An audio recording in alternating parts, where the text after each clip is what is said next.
Hey, gang, welcome to the Digital Utopia Podcast, episode 40.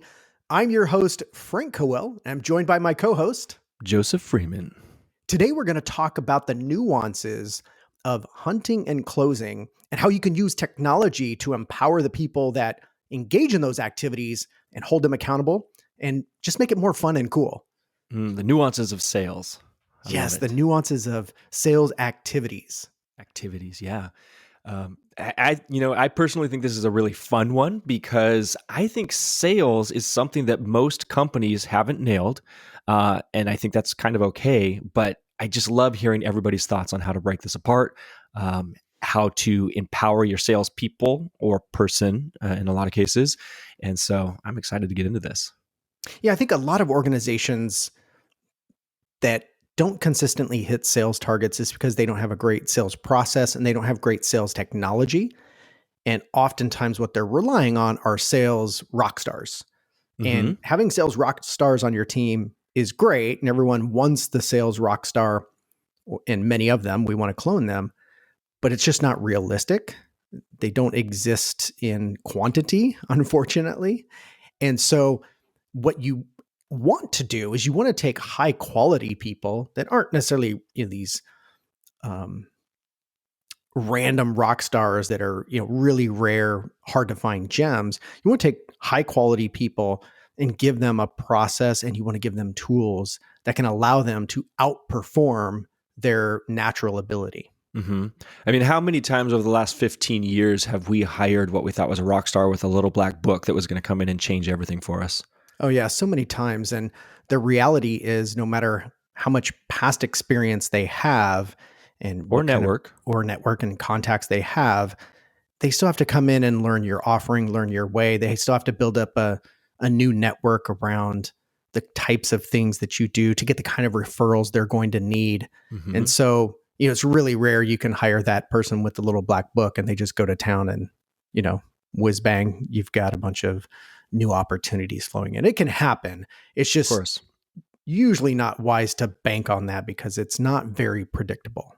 Well, and I think especially for SMBs, it's hard to do because a lot of times those people come with a price tag that you just can't afford. So what do you do? What do you do instead? So we need process, and we've talked a lot about process on this show. So you need a sales process, and then you need some really good sales technology to empower these people to let them be as efficient as possible so they can engage the right people at the right time. You're saying we need people. I think a lot of organizations we've worked with have usually a person. I think we should talk about that. Yeah. Can you do both, the hunting and the gathering and the closing all with one person? I don't believe that's very effective. I know small companies have no choice but to start out that way. And so you kind of have to. Yeah. But I don't believe ultimately that's very effective. And to me, that's driven by the first thing I said, which is process.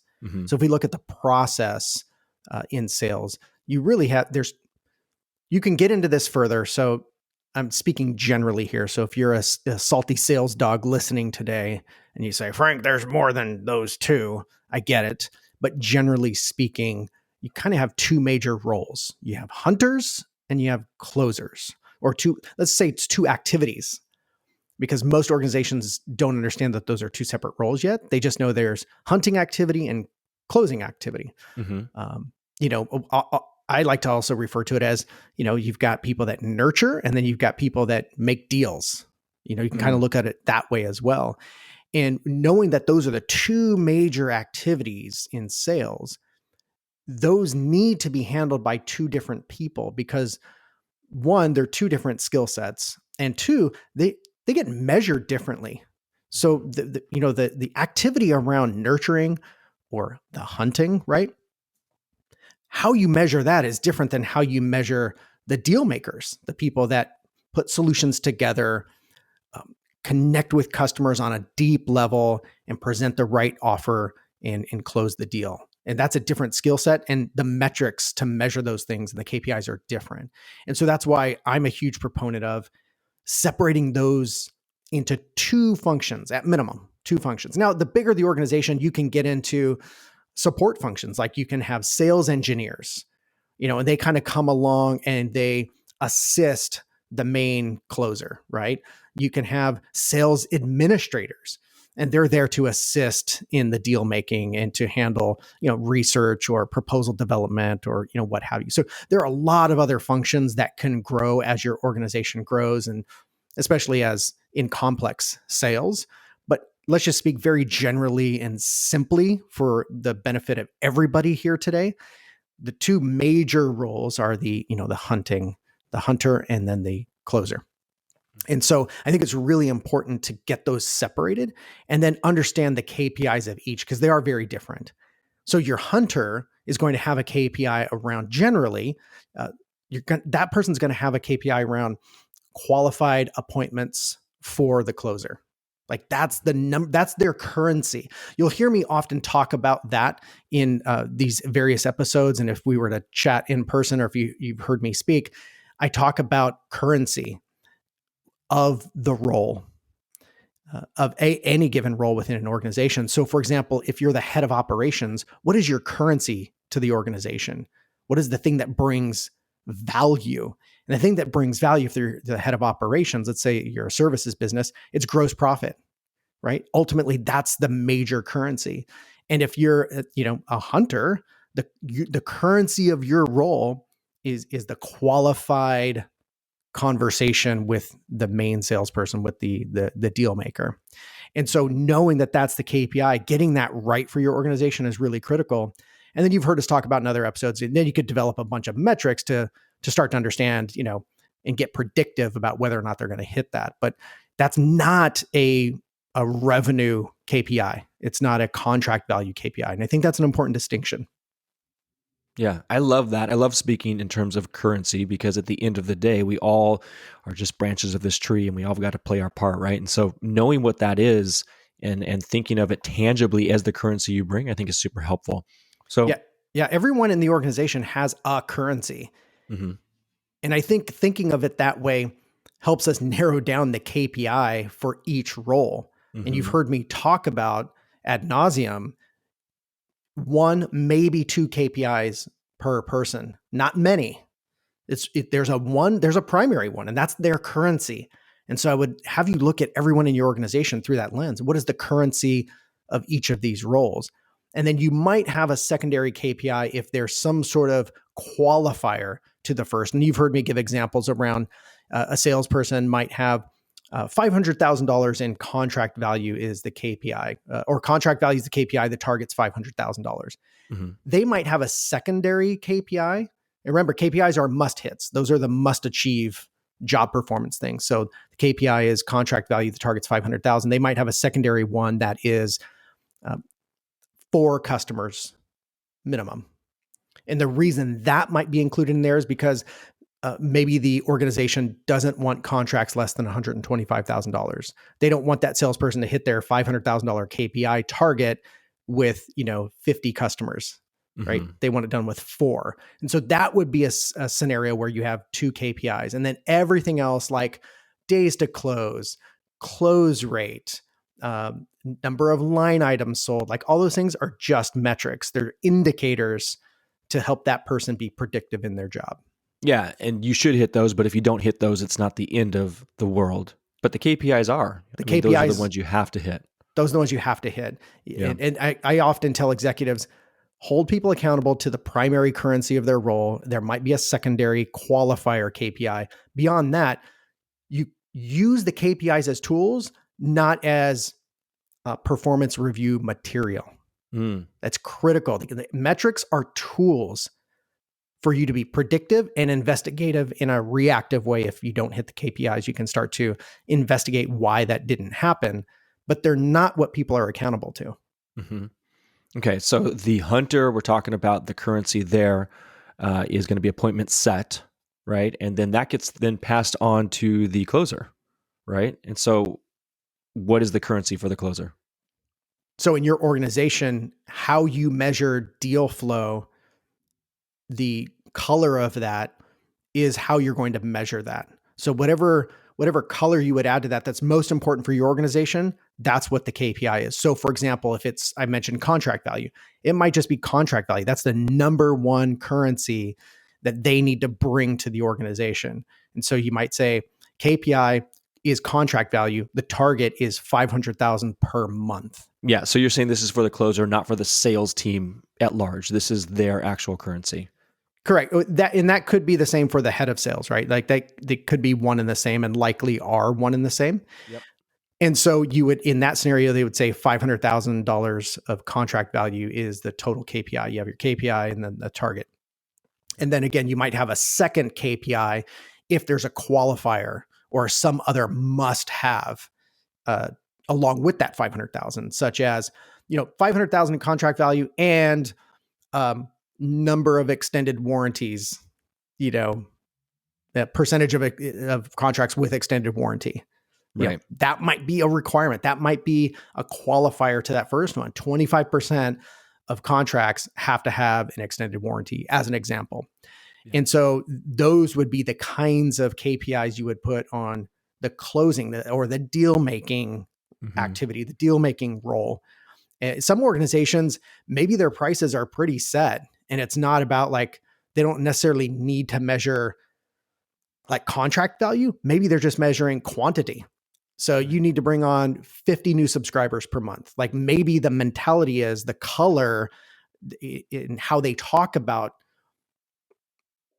growth in their organization. Maybe it's subscribers. Maybe subscribers is the big thing. And so you would have a subscriber KPI and a target of, let's say, 50 per month, right? So it really depends on your organization. What is the currency, for that function, and then develop the KPI accordingly. Yeah. So now if we're talking about two different roles that both have two different currencies, we know that some organizations, this is going to be one person, but ideally we're saying break this into two different people. So if we've broken it into two different people, the challenge that we see a lot is that most organizations have one sales pipeline. The lead comes in to the sales pipeline, and then it goes through whatever 4, 12, 64 stages till the either closed won stage or the closed lost stage. And where this becomes a problem in what we're talking about here is that with one pipeline, it's hard to measure those two different currencies. It's hard to pull them out separate from each other and really pull whatever reports you need to get to hold these people accountable. So what do we do about this? Well, I think that goes back to one of the things we've talked about in the past, which is, when you understand the macro funnel of your business, which is to say, for every major milestone in the customer journey with your brand, you have all of these points at which you can positively or negatively influence revenue outcome, right? And so each of those things has a primary outcome you could measure. And so similarly with these two roles, because we just talked about their primary outcomes or their currencies as we've been talking about them, because they have these two primary outcomes, you want to have two distinct ways to allow them to manage that process to get to that outcome, and two distinct ways to visualize that as well. So what one of the things that we've been recommending a lot is to use your deal pipelines also for your hunter role, for that BDR, if you call it, or an SDR, whatever you call it, that hunter role. Set up a deal pipeline just for them.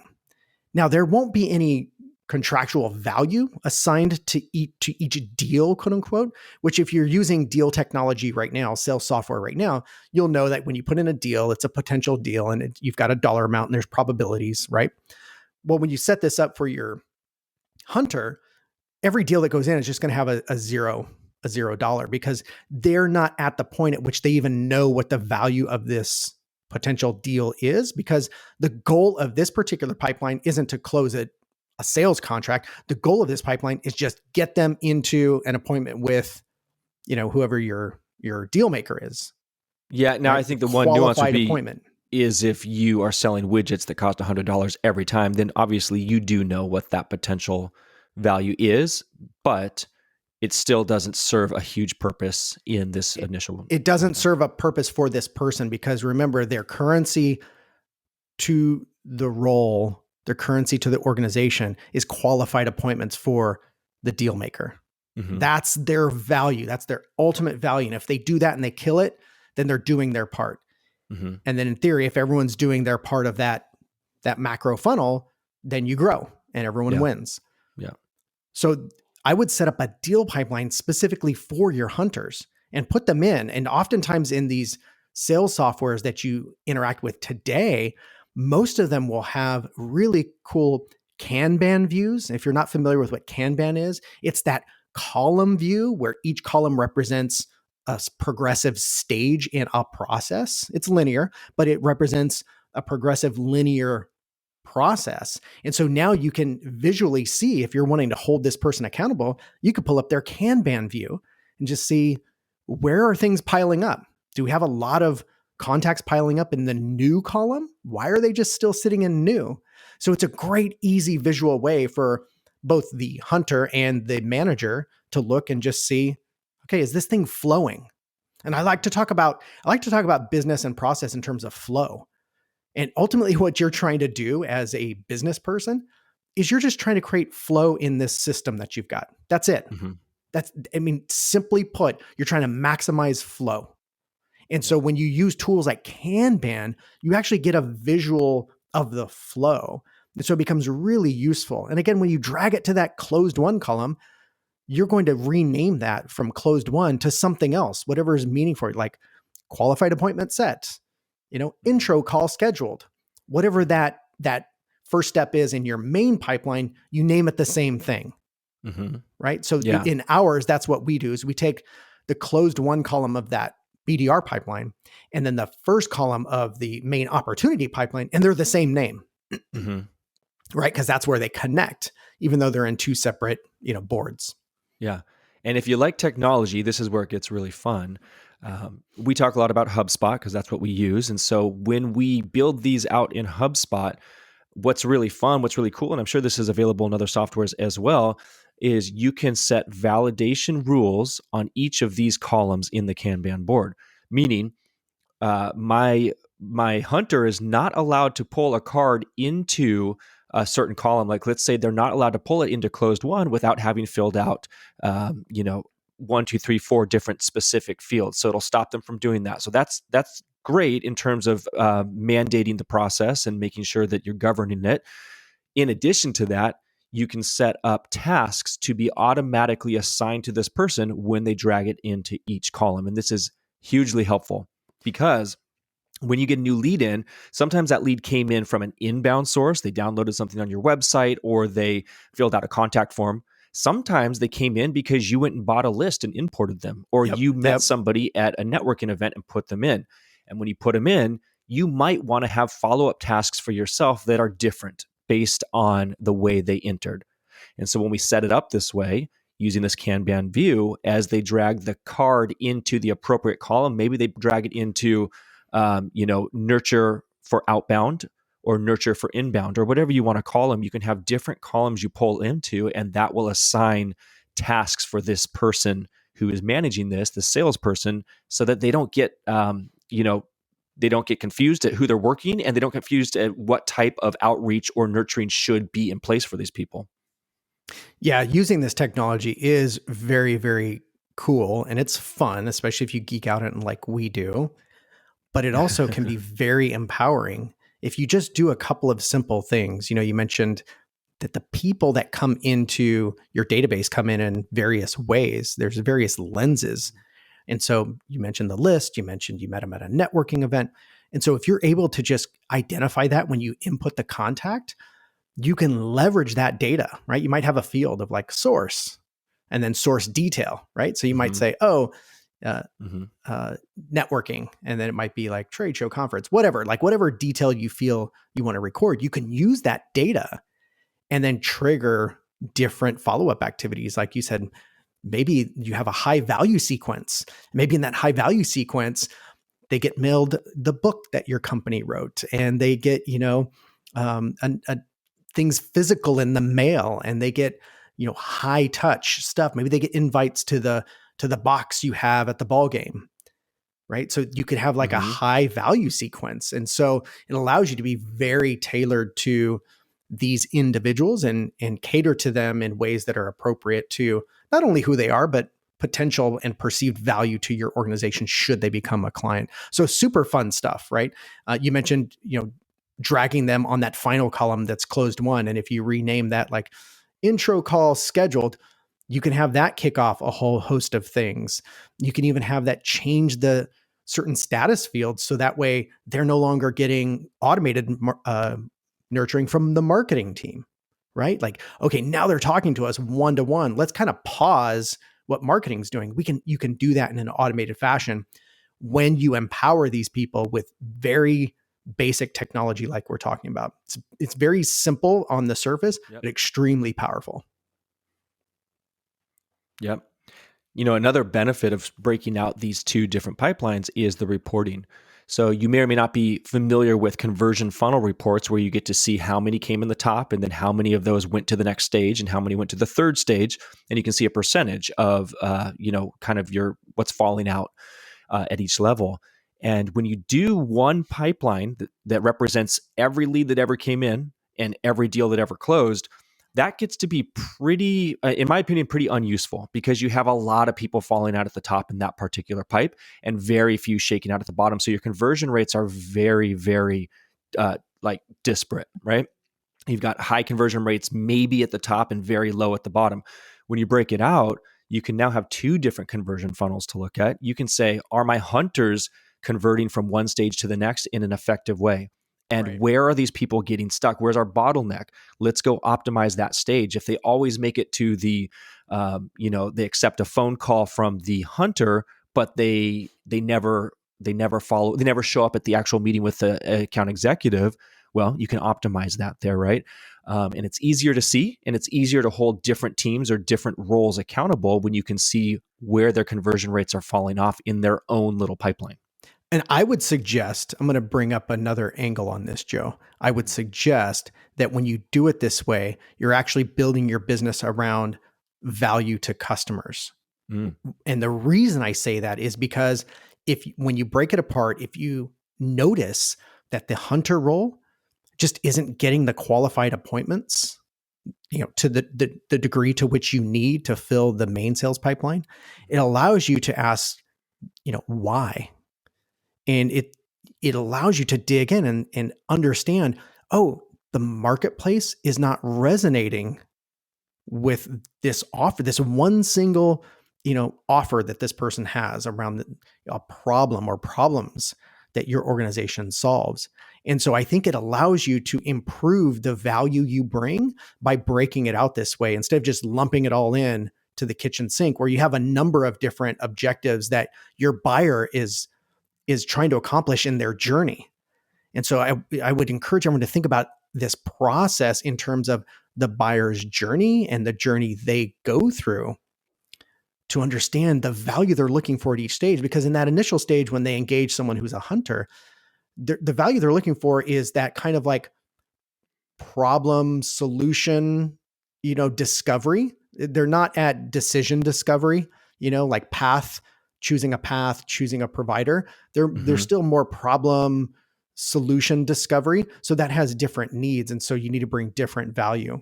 One of the things that can be really helpful is when you map out this journey. We call these life cycles, by the way, all these different stages that they would go through.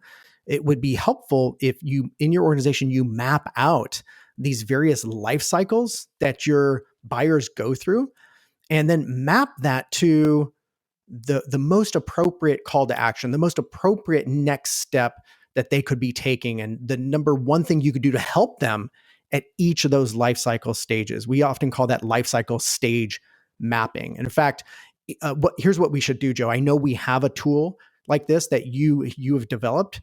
I think we should give this as a copy to our listeners.